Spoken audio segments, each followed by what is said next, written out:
La blasfemia. Utilizar el nombre de Dios para apoyar una mentira. Todos estos mandamientos se amplían posteriormente en la historia de Israel. En Levítico 19:12, Dios añade: no juraréis falsamente por mi nombre, profanando así el nombre de tu Dios, yo Jehová. Es demasiado fácil reducir nuestra interpretación al ámbito de las mentiras de aquellos que cometen perjurio ante un tribunal. Al rey Jeroboam se le envió un joven profeta con una advertencia profética. Al profeta se le dijo que debía entregar el mensaje y volver a su lugar de origen inmediatamente. No debía hablar con nadie en el camino, ni aceptar la invitación al hogar de ninguna persona. En su viaje de regreso, el joven pasó por Betel, donde vivía un viejo profeta que había sido privado de compañía por un tiempo.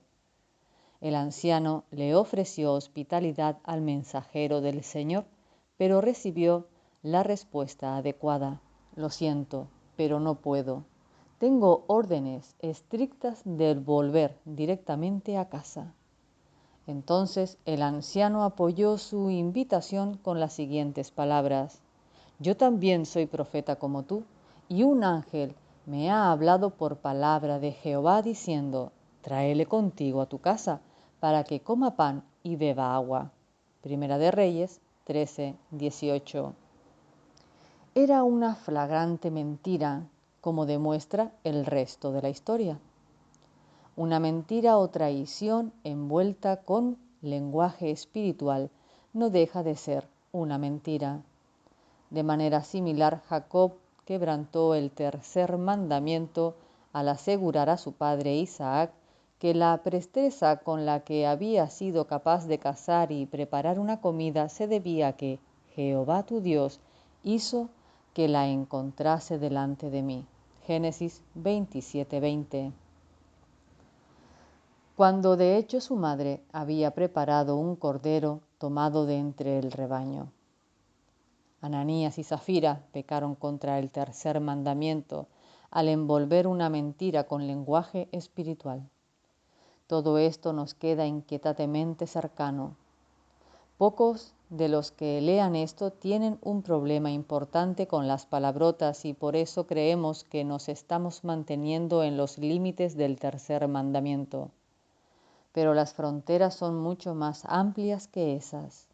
El cristiano sirve a un Dios santo cuyo patrón es nada menos que su propia pureza. Vivimos en tiempos en los que la profecía está muy de moda. Muchas reuniones en las iglesias cristianas se han vuelto más proféticas que bíblicas.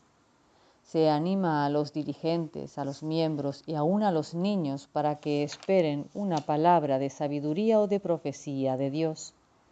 Este no es el lugar para discutir hasta qué punto se pueden esperar cosas así en la iglesia de hoy. Nos vale con admitir que cualquiera que ofrezca una palabra profética como revelación directa de Dios, cuando Dios no ha hablado, está cometiendo blasfemia al quebrantar el tercer mandamiento. El viejo falso profeta dijo: un ángel me ha hablado por palabra de Jehová, cuando de hecho el Señor no le había hablado. Eso era una blasfemia. Pero peor aún es el hecho de que su falsa profecía llevó al joven profeta a ser rebelde al mandato de Jehová. Primera de Reyes 13:21. Algunas iglesias afirman tener habitualmente comunicaciones proféticas de Dios. Puede que sea cierto o no, pero afirmar esto es lo que dice el Señor, cuando en realidad no ha hablado, es violar el tercer mandamiento. Y no dará por inocente Jehová al que tomare su nombre en vano. Alarmantemente, muchos grupos no parecen inmutarse ante esa posibilidad y aplican poca o ninguna disciplina. De las 6 cosas que Dios aborrece, una de ellas es la lengua mentirosa. Proverbios 6:17. Los milagros y las profecías cumplidas no son la prueba definitiva del verdadero profeta, como correctamente aclara Deuteronomio 13 del 1 al 3. Gran parte del panorama profético actual ya se describe en Jeremías 14:14 como engaño de su corazón.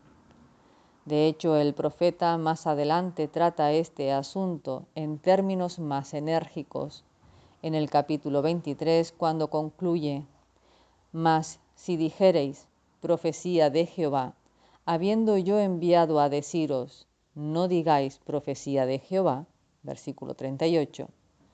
Utilizar el nombre del Señor para una falsa profecía, por muy sincero y bien intencionado que sea, es una seria violación del tercer mandamiento. Ezequiel advirtió del mismo peligro. Vieron vanidad y adivinación mentirosa. Dicen, ha dicho Jehová, y Jehová no los envió.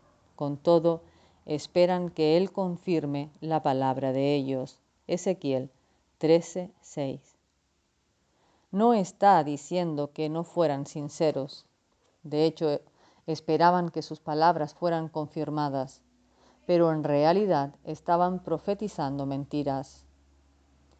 Uno de los actos más terribles entre los cristianos en cuanto alguien afirma tener palabra especial de Dios, si no está en lo cierto, entonces está quebrantando el tercer mandamiento, y Dios advierte: estará mi mano contra ellos. Ezequiel 13:9. Tristemente hay cristianos que estarán de acuerdo con todo lo que antes se ha escrito sobre la blasfemia y la adoración multiconfesional, pero que ahora se alejarán de la clara aplicación del tercer mandamiento en lo que a ello respecta. En todo el debate actual sobre las profecías de hoy leemos y oímos poco acerca de la comprobación de su veracidad y casi nada sobre la disciplina de lo que es manifiestamente falso, especialmente cuando dirigentes nacionales e internacionales se ven involucrados. En el Antiguo Testamento, un profeta que profetizara falsamente solo tenía un destino: la muerte.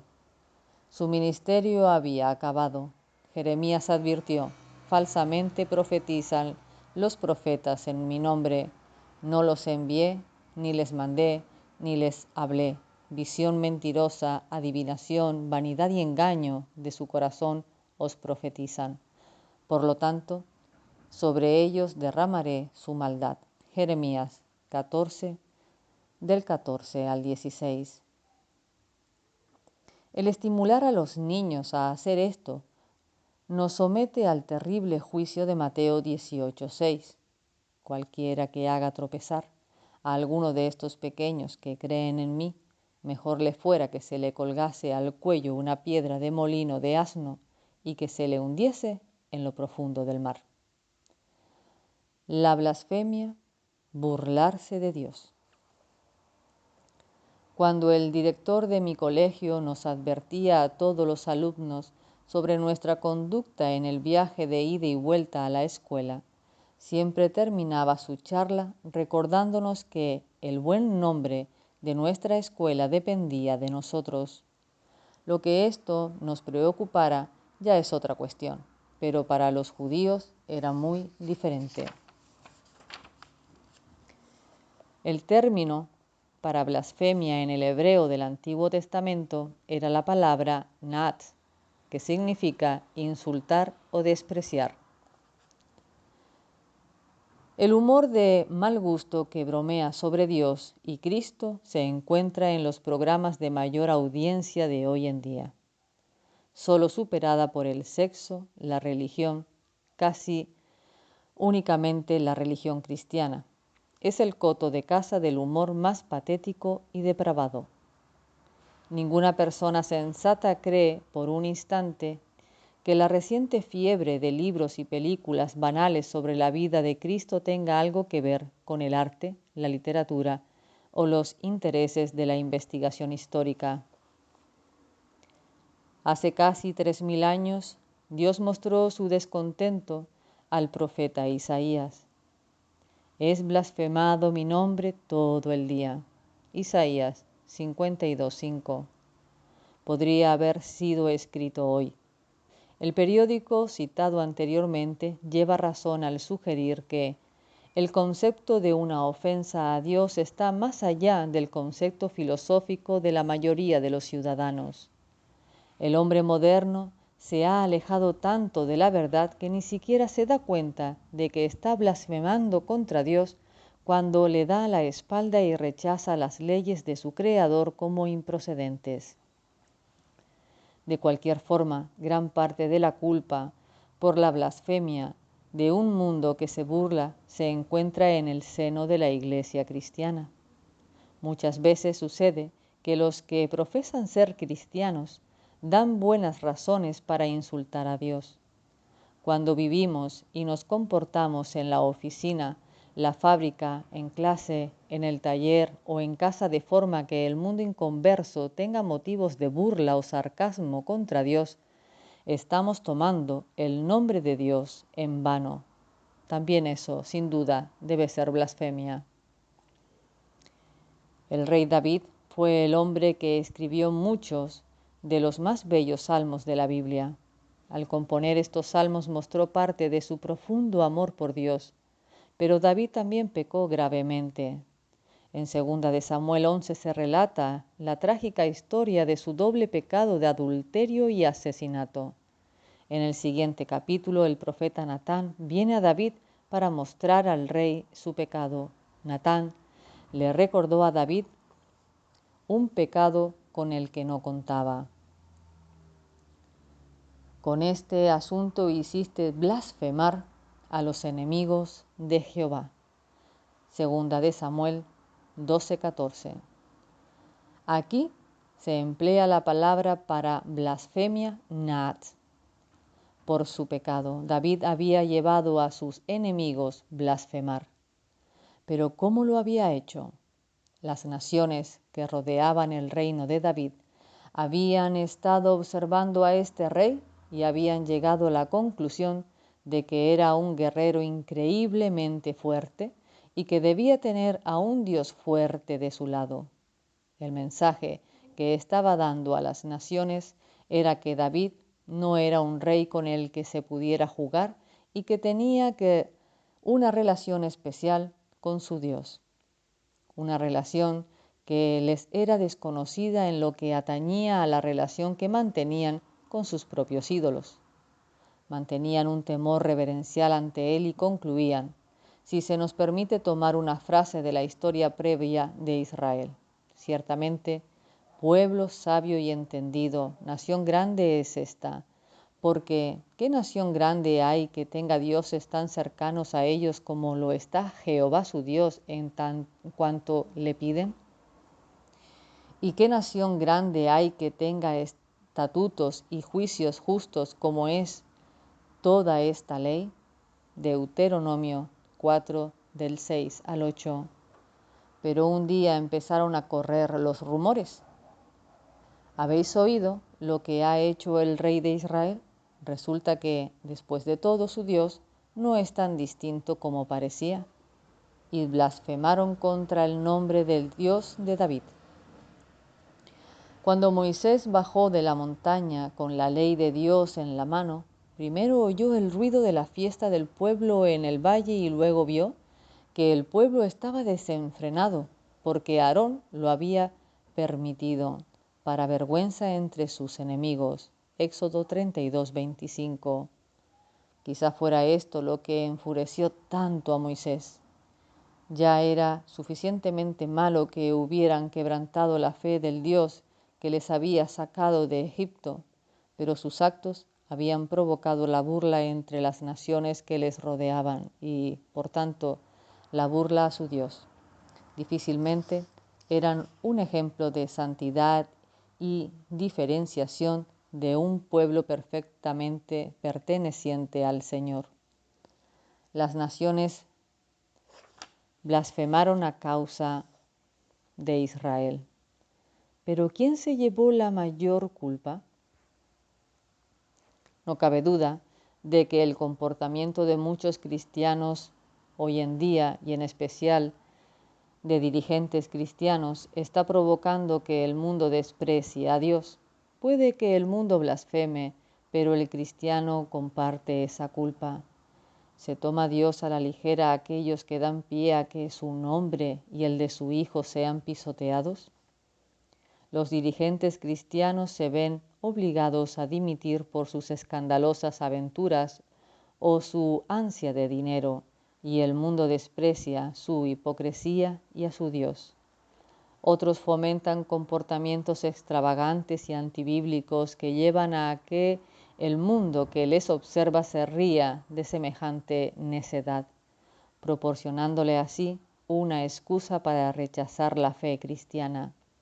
Los miembros de las iglesias cristianas se engañan y se comportan tan amargamente con sus dirigentes y entre sí que aún el mundo lo ve con desagrado. Hay hombres cristianos de negocios que llevan sus empresas de una manera que horroriza a los que tratan con ellos. Todos estos son responsables de la blasfemia de un mundo despectivo. Pablo presenta el asunto llanamente. Tú que te jactas de la ley, ¿con infracción de la ley deshonras a Dios? Porque como está escrito, el nombre de Dios es blasfemado entre los gentiles por causa de vosotros. Romanos 2, 23, 24. Hay muchos hoy que profesan su cristianismo como aquellos de quienes Pablo escribió a Tito hace casi 2000 años. Profesan conocer a Dios, pero con los hechos lo niegan.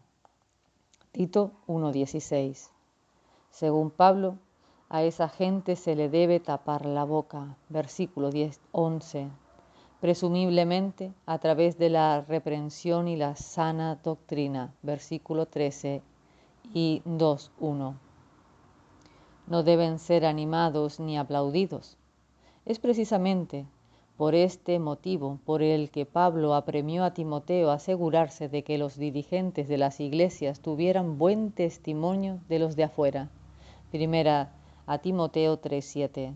Cuando el mundo desprecia la fe cristiana por causa del deshonroso y falso estilo de vida de los cristianos, esos cristianos están tomando el nombre de Dios en vano y son los cristianos los que están blasfemando tanto como el mundo.